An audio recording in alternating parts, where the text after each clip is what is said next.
26 November 2021, The Hindu editorial, Measuring Progress, यानी कि अ, विकास को नापना, और the lessons of NFHS 5 must be used to improve social development indices. जो नेशनल फैमिली हेल्थ सर्वे हुआ है, उसके जो सबक हैं उनको इस्तेमाल किया जाना जरूरी है हमारे जो सामाजिक विकास के जो इंडाइसिस यानी जो इंडेक्स हैं, उनको और इम्प्रूव करने के लिए. A periodic assessment of health and social development indicators is crucial for any country that is still clawing its way towards achieving ideal standards in the Human Development Index. समय समय पे जो आकलन किया जाता है हेल्थ और सोशल डेवलपमेंट के इंडिकेटर्स का, ये बहुत इम्पोर्टेंट होता है एक ऐसे देश के लिए जो कि धीरे धीरे अपना बढ़ रहा है आदर्श स्टैंडर्ड्स की तरफ को अख्तियार करने के लिए ह्यूमन डेवलपमेंट इंडेक्स के. While the results of the NFHS are usually mixed and improvements in certain sectors ride along with the stagnation and deterioration in other sectors, this year there have been radical improvements in maternal and child health, sex ratio and population control.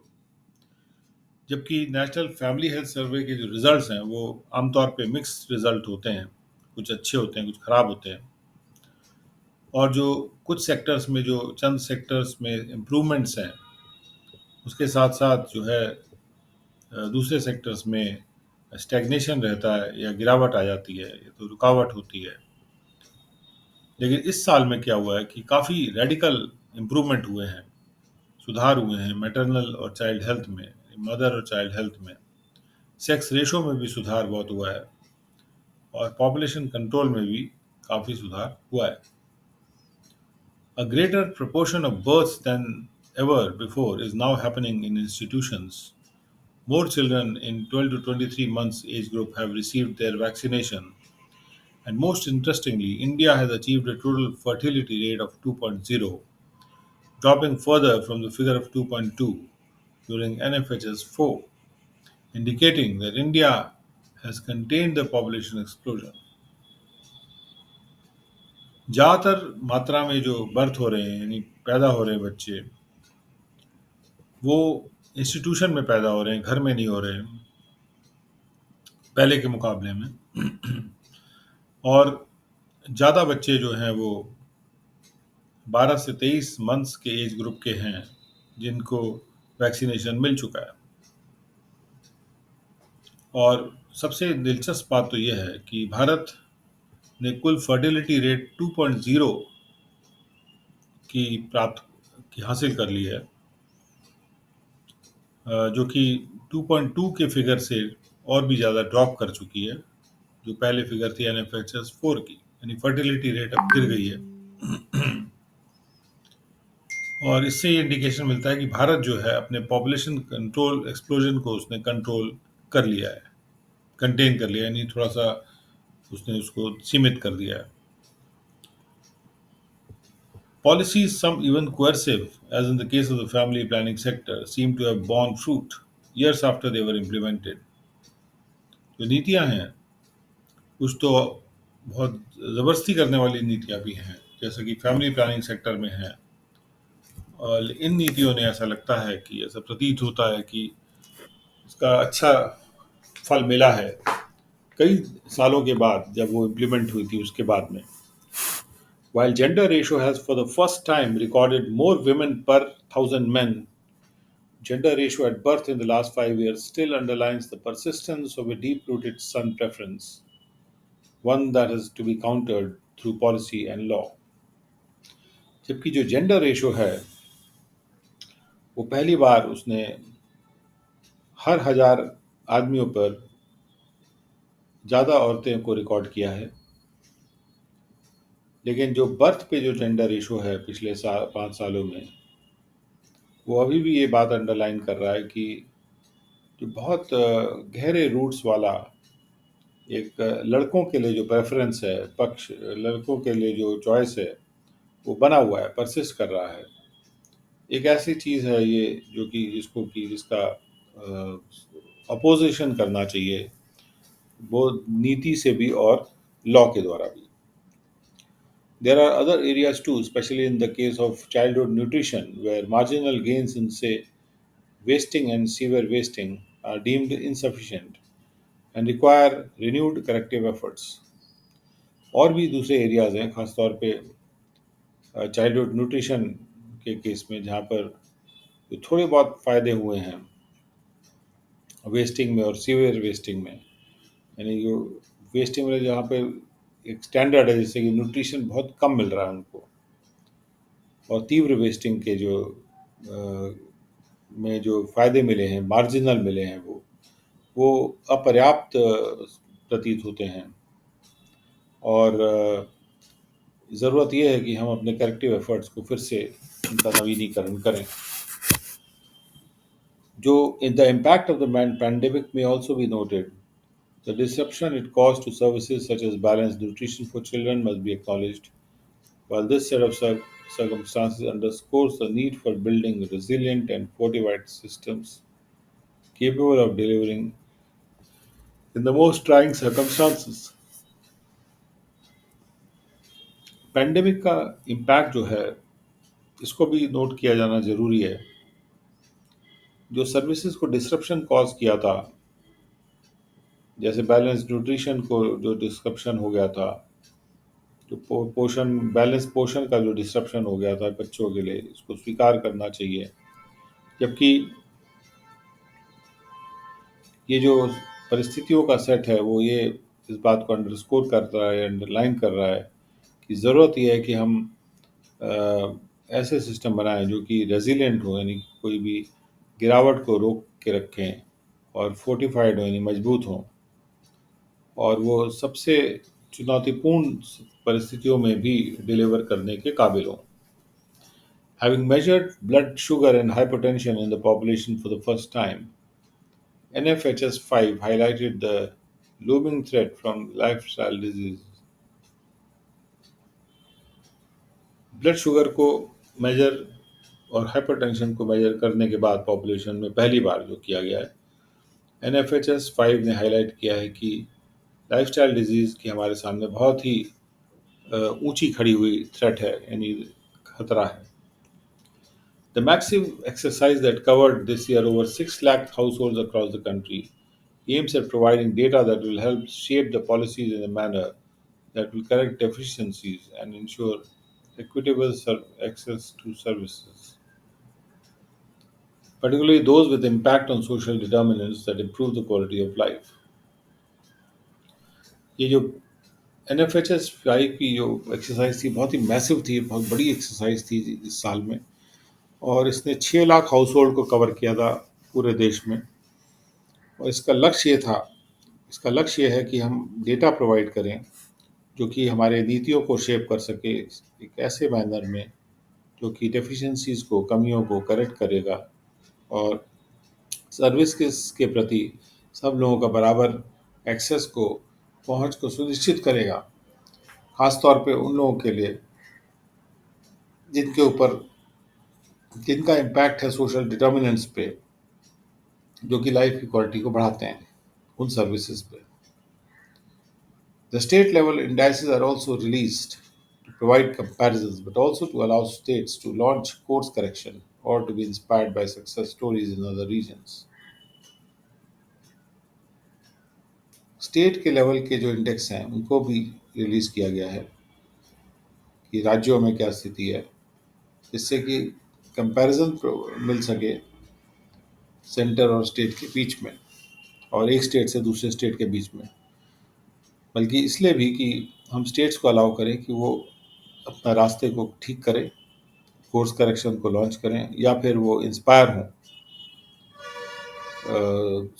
दूसरे reason की success stories के द्वारा।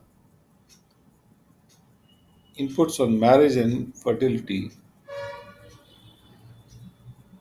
family planning, access to education and health services are provided by the NFHS, arguably second only to the exhaustive data that the decennial population census throws up.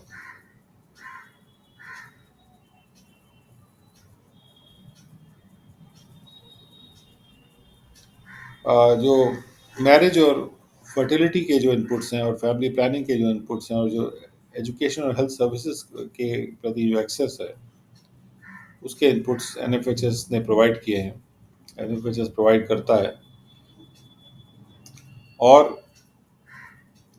जो हर 10 साल में जो exhaustive data collection होता है उसी का ये सेकेंड ही है उससे, जो सेंसस में होता है।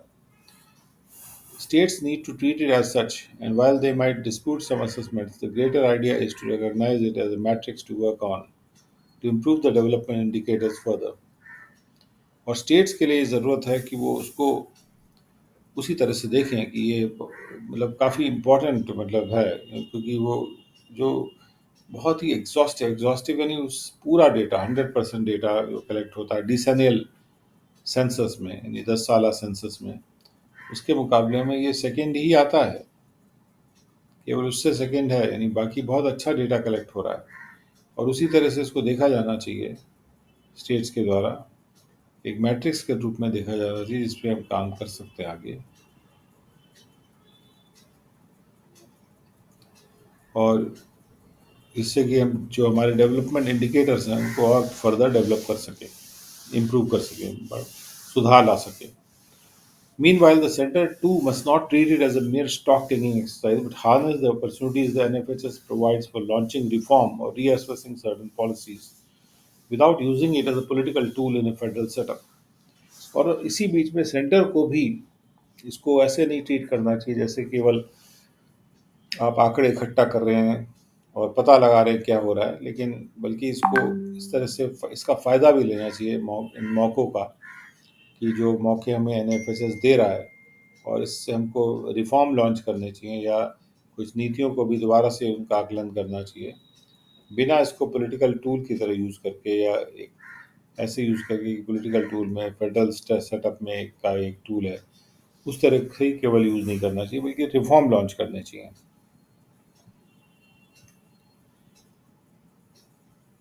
Second editorial, raiding party. TMC is encroaching on the opposition space at the national level as Mamta eyes a larger role. Red करने वाली पार्टी, जो टीएमसी के बारे में बात हो रही है, टीएमसी जो है अपोजिशन की स्पेस में नेशनल लेवल पे एनक्रोच कर रही है, जैसे ममता बनर्जी अपने लिए और बड़ा रोल को देख रही हैं। West Bengal chief minister Mamata Banerjee's national ambitions are intriguing and daring. West Bengal की चीफ मिनिस्टर ममता बनर्जी के जो राष्ट्रीय चुनौतियां हैं वो इंट्रीगिंग है, यानी कि कंफ्यूज करने वाली हैं और डेयरिंग है, और उसमें काफ़ी दिलेरी है। Soon after she led the Trinamool Congress to a stellar victory in the assembly elections earlier this year, third time in a row, she set out on an extension scheme, though no coherent strategy is apparent. जब तृणमूल कांग्रेस को वो ममता बनर्जी एक बहुत ही बेहतरीन victory की तरफ ले गई, उसके जल्दी बाद में ही तीसरी बार ऐसा हुआ रो में, उसके बाद वो एक एक्सटेंशन स्कीम की तरफ चल दी। हालांकि कोई समझ आने वाली स्ट्रैटेजी जो है अभी प्रतीत नहीं होती है। There is indeed a personal factor, she was savagely targeted by the BJP during the election. निश्चित रूप से इसमें एक पर्सनल फैक्टर भी है, उनको बहुत ही सैवेज तरीके से, यानी जानवर की तरह से उनको टारगेट किया गया था बीजेपी के द्वारा इलेक्शन में। She triumphed over the BJP, still struggling to evolve a suitable politics for its Bengal foray. But it appears that the score was not settled. उन्होंने बीजेपी पर जीत तो हासिल कर ली थी, बीजेपी जो कि अभी भी संघर्ष कर रही है एक सूटेबल पॉलिटिक्स को इवॉल्व करने के लिए बंगाल में, बंगाल के अपने जो उनकी कोशिश थी उसमें, लेकिन ऐसा प्रतीत होता है कि जो है स्कोर बराबर नहीं हुआ था, और यानी पूरा जवाब अभी ममता बनर्जी ने उनके अटैक का दिया नहीं है, तो स्कोर अभी बराबर नहीं हुआ है। तो मिस बनर्जी जो है had sensed the emerging confrontation between her politics and the BJP's early on. Miss Banerjee ने सेंस कर लिया था कि किस तरह से जो टकराव है वो इमर्ज कर रहा है इनकी पॉलिटिक्स के बीच में और बीजेपी की पॉलिटिक्स में। शुरू में ही उन्होंने इस बात को समझ लिया था। In January 2019, she assembled leaders of 23 opposition parties at a public meeting at Brigade Place Parade Grounds in Kolkata, where they pledged to defeat the BJP. जनवरी 2019 में ही उन्होंने 23 ऑपोजिशन पार्टीज के लीडर्स को इकट्ठा कर लिया था एक पब्लिक मीटिंग में ब्रिगेड परेड ग्राउंड्स में कलकत्ता के, जहां पे उन्होंने ये प्लेज किया था कि वो बीजेपी को हरा देंगे। ये शपथ ली थी उन्होंने। Her victory over the BJP was conclusive. उनकी जो जीत थी बीजेपी के ऊपर वो कंक्लूसिव जीत थी, यानी कि वो काफ़ी निश्चित जीत थी। और लेकिन BJP but the BJP is waiting in the wings to unseat her, having grown to about 70 seats in the assembly from 3 in 2016। लेकिन बीजेपी जो है वो बाहर वेट कर रही है उनको अनसीट करने के लिए, या साइड में वेट कर रही है उनको अनसीट करने के लिए, उनको गद्दी से हटाने के लिए, क्योंकि वो 70 सीट पे बढ़ के आ गई है असेंबली में 3 से, जो कि 2016 में था। The Trinamool leader claims she is trying to take the fight to the enemy, her focus right now being Tripura and Goa. Trinamool का लीडर ये दावा कर रहे हैं कि वो एनिमी के पास अपने फाइट ले जाने की कोशिश कर रही हैं। उनका फोकस जो है अभी त्रिपुरा और गोवा है, जहां पर बीजेपी पावर में है, where the BJP is in power. There is a large Bengali population in Tripura and the BJP is unnerved. Tripura में एक बड़ी बंगाली पॉपुलेशन है और बीजेपी थोड़ी सी परेशान है, नर्वस है। In both states and beyond, दोनों स्टेट्स में और उसके पार भी। The TMC is recruiting disgruntled leaders from other parties and free floaters. जो टीएमसी है दोनों स्टेट्स में और उसके पार भी टीएमसी रिक्रूट कर रही है उन लीडर्स को जो कि डिसग्रंटल्ड हैं, यानी कि वो पार्टी से नाराज़ हैं, और दूसरे पार्टीज से वो इन लीडर्स को वो रिक्रूट कर रही है। और फ्री फ्लोटर्स यानी जो डिसग्रंटल नहीं भी हैं लेकिन अच्छे लीडर्स हैं, उनको भी रिक्रूट कर रही है। The party is driven by Miss Banerjee's charisma rather than an ideology. जो ये पार्टी है तृणमूल कांग्रेस, ये मिस बैनर्जी के जो करिश्मा यानी उनकी चमक और उनकी जो दमक है, उनका जो पर्सनालिटी है, उसका जो करिश्मा है, उससे वो ज़्यादा ड्राइव होती है बजाय इसके कि वो किसी आइडियोलॉजी से ड्राइव हो। The TMC has swung both ways, alternating between the BJP and the Congress in the past. Past में टीएमसी दोनों तरफ झूल के गई हुई है, कभी बीजेपी में कभी कांग्रेस में, ऑल्टरनेट करते हुए। Bengal government run by a party does not shy away from celebrating the anniversary of Shyama Prasad Mukherjee, the founder of Jan Sangh, as a proud son of Bengal. इस party के द्वारा जो Bengal government चलाई जा रही है वो इस बात से शाय नहीं करती है, शर्माती नहीं है कि वो श्यामा प्रसाद मुखर्जी की एनिवर्सरी को सेलिब्रेट करें, जो कि जनसंघ के फाउंडर थे। एक बंगाल के प्राउड सन के रूप में उनकी एनिवर्सरी सेलिब्रेट करें, इससे पार्टी शायद नहीं करती। Though the edge of her politics is anti-BJP at the moment for strategic considerations, it is opposition parties, particularly the Congress, that is paying for her expansion spree. हालांकि उनके जो anti BJP politics है, जो politics उनकी है वो anti BJP है, anti BJP का उसमें धार है एट द मोमेंट, यानी अभी के क्षणों में, क्योंकि इसके कारण स्ट्रेटेजिक कारण है। लेकिन अपोजिशन पार्टीज खासतौर पे कांग्रेस ही पे कर रही है उसके एक्सपेंशन की जो उसने स्प्री है, यानी कि जो तेजी पकड़ रखी है। Between 2011 and 2021, the entire rank and file of the Congress shifted to the TMC in West Bengal, and the story is being repeated now in other states. 2011 और 21 के बीच में पूरा जो कांग्रेस का रैंक एंड फाइल था, वो पूरा का पूरा टीएमसी में शिफ्ट हो गया, बंगाल, वेस्ट बंगाल में। और यही स्टोरी जो है दूसरे स्टेट्स में भी अब रिपीट हो रही है।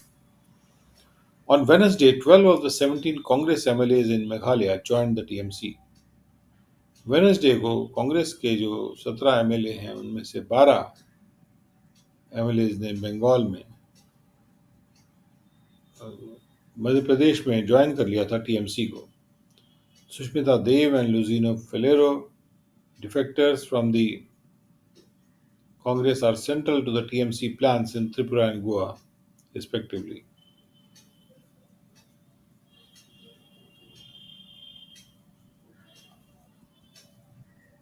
सुष्मिता देव और लुजिनो फेलेरो, जो कि कांग्रेस से डिफेक्ट हो गए यानी अलग हो गए थे, और वो टीएमसी के जो प्लान है त्रिपुरा और गोवा में, उसके लिए वो सेंट्रल लोग हैं यानी केंद्रीय लोग हैं।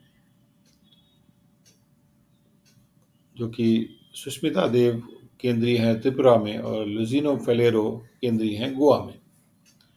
The induction of Ashok Tanwar, a former Congress MP from Haryana and Dalit, may signify a broader plan for the Hindi states. Ashok Tanwar का जो इंडक्शन किया गया है, जो कि भूतपूर्व कांग्रेस के एमपी रहे हैं, एमपी हरियाणा से, और एक दलित हैं, ये हो सकता है सिग्निफाई करे कि एक हिंदी स्टेट्स के लिए एक काफ़ी विस्तृत प्लान है और भी चौड़ा प्लान है। Dalit politics is at crossroads in the heartland as the BSP is facing extinction and there is vacuum to be filled.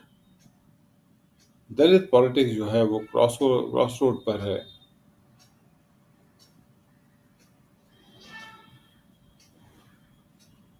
In the heartland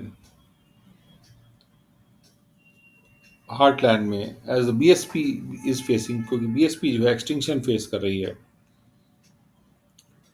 और वो वैक्यूम भरा जाना है, यानी कि हिंदी स्टेट्स के हार्टलैंड में, which is Uttar Pradesh. Ms. Banerjee has been outspoken on questions regarding federalism and the centre's unilateralism that undermines it.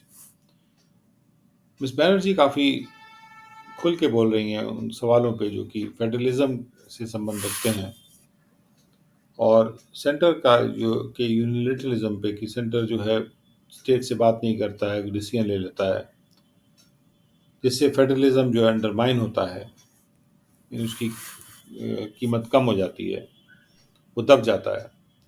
Whether all this is sufficient to catapult the TMC as the axis of the anti-BJP politics nationally is an open question.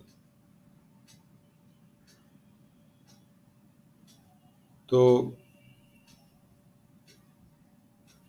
क्या ये सब पर्याप्त है TMC को एकदम जैसे उड़ा दिया जाता है ऊपर की तरफ गुलेल से, क्या टीएमसी को कैटापल्ट करने के लिए क्या पर्याप्त है कि वो एंटी बीजेपी पॉलिटिक्स का वो एक्सिस बन जाएगा नेशनल लेवल पे? ये एक खुला सवाल है।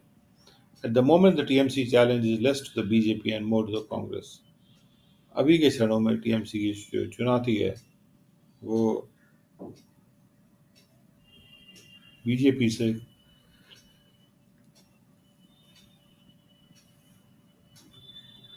बीजेपी के लिए कम है और कांग्रेस के लिए ज़्यादा चैलेंज है। कांग्रेस की तरफ उनका चैलेंज ज़्यादा है।